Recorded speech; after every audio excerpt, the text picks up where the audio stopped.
Sejam bem-vindos à nossa apresentação sobre modulações analógicas de pulsos. Nosso grupo é formado por Felipe Juntin, João Gabriel Araújo Vasconcelos, José Maicon, que sou eu, Lucas Cavalcante Calabria e Matheus Machado Guilherme. Agora, para iniciar, vou falar um pouco sobre modulação. Então, sabemos que a modulação é uma técnica onde as características de um sinal portador são modificadas com a finalidade de transmitir as informações. Essas modificações podem ser feitas por alterações combinadas de frequência, amplitude ou fase. Podemos então resumir que a modulação ela é necessária para casar o sinal com o meio de transmissão. Eu agora vou falar da modulação em amplitude de pulso, ou PAM. No sistema PAM, o conceito de sinal amostrado vai ser aplicado diretamente, assim como o próprio teorema da amostragem, pois o sinal é formado pelo produto do sinal modulante, pelo trem de pulso de uma portadora acrescido de uma constante de modulação. Assim, a amplitude dos pulsos, espaçados de forma regular, são variados de forma proporcional aos valores amostrados do sinal da mensagem, como pode ser visto no gráfico. Na prática, para diminuir as perdas com a modulação, primeiro se adiciona um sinal DC ao sinal modulante, e o resultado disso é que será multiplicado pela portadora. Essa portadora possui período constante. Dessa forma, o sinal resultante também possuirá período e duração constantes, mas a amplitude irá variar de acordo com o sinal modulante. Alguns exemplos de como esse tipo de modulação pode ser utilizado são a transmissão de sinal de TV digital, controle de LED para iluminação, e um exemplo mais específico é a tecnologia GDD-R6X, desenvolvida pela NVIDIA para a linha mais recente de placas de vídeo deles, que utiliza a modulação PAM para a transmissão de 2 bits por ciclo de clock sem precisar usar altas frequências, ou 2 canais de transmissões em paralelo, que iria gerar maior consumo de energia ou espaço.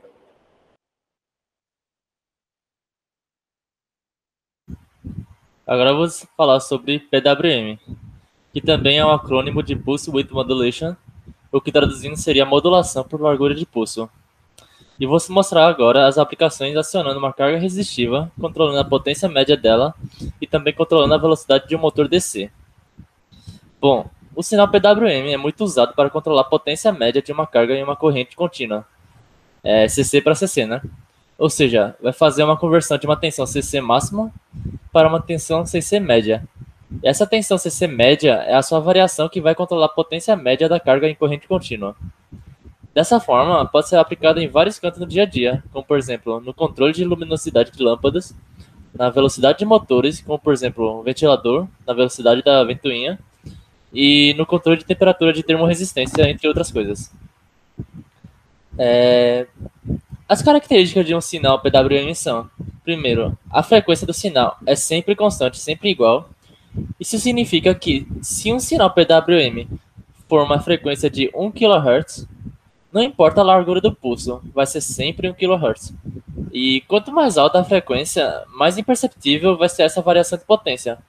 Por exemplo, a gente não vai ver a lâmpada piscar, a gente só vai ver a lâmpada aumentando e diminuindo a luminosidade.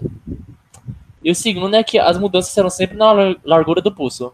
E vai ser sempre um sinal de nível alto, que a gente chama de nível 1, ou nível baixo, que é nível 0. Ou seja, a onda vai ser sempre quadrada.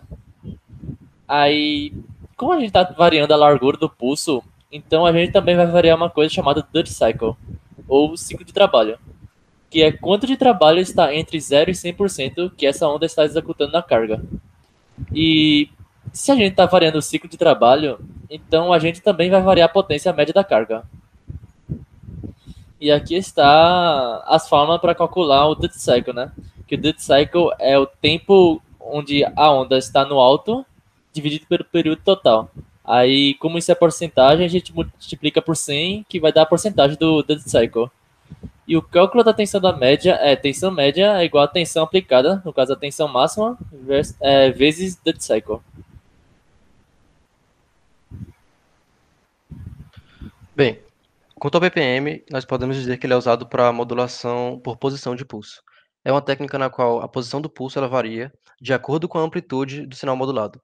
E a figura ao lado, como mostra, a gente pode ver que a amplitude, tanto a amplitude quanto a largura, são constantes e elas não mostram variação de acordo com a amplitude do sinal modulado. A única coisa que varia vai ser a posição. E pode ser notado aqui que a posição do pulso varia de acordo com os pulsos de referência, que no caso fazem referência aos pulsos PWM. Basicamente, o final de um pulso PWM corresponde ao início de um pulso PPM. A modulação por posição de pulso é a forma de modulação de sinal da qual os m-bits de uma mensagem são codificados, transmitidos em um único pulso em uma das 2 elevado a m trocas de tempos possíveis. Isto é repetido a cada t segundos, o que justifica a taxa de transmissão ser de m sobre t bits por segundo. É principalmente útil para sistemas de comunicação ótica, onde tende-se a ter uma pequena ou nenhuma interferência multipath. E o que é uma interferência multipath? Basicamente é um fenômeno na física das ondas pela qual uma onda de fonte viaja para um detector por meio de dois ou mais caminhos ou dois ou mais componentes de onda que provém uma interferência construtiva ou destrutiva. E uma das principais dificuldades de implementação dessa técnica é que o receptor deve ser sincronizado corretamente para ajustar o clock local com o início de cada símbolo, e consequentemente, e frequentemente também, é implementada de forma diferencial com uma modulação por posição de pulso diferencial, pela qual cada posição de pulso é codificada relativamente ao pulso anterior, tal que o receptor deve apenas medir a diferença no tempo de chegada dos pulsos sucessivos. E é possível limitar a propagação de erros para símbolos adjacentes, sendo que em um erro, na medida do delay diferencial de um pulso, afetará apenas dois símbolos, em vez de afetar todas as medições sucessivas.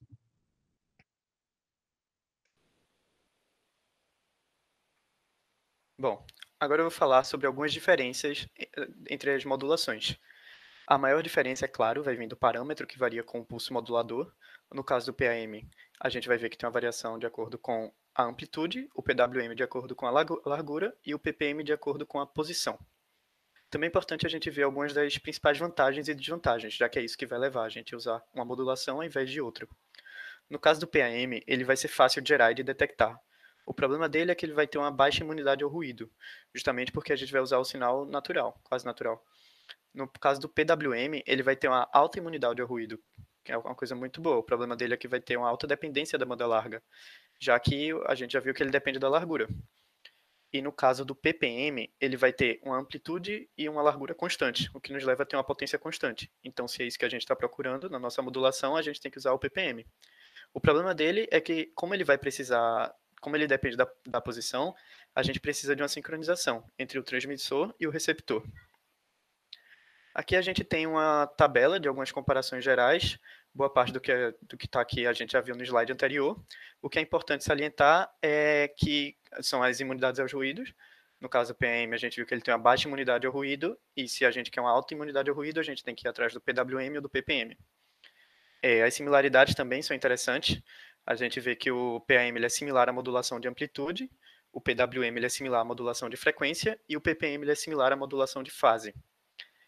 A gente também viu que o ppm ele vai ser o único com a potência de transmissão constante, então a gente inclui o PAM e o PWM, se é isso que a gente está atrás, e as dependências da banda larga. O PAM ele vai ter uma banda larga que depende da largura do pulso, o PWM vai ter uma banda larga que depende do tempo de subida do pulso, e o ppm também.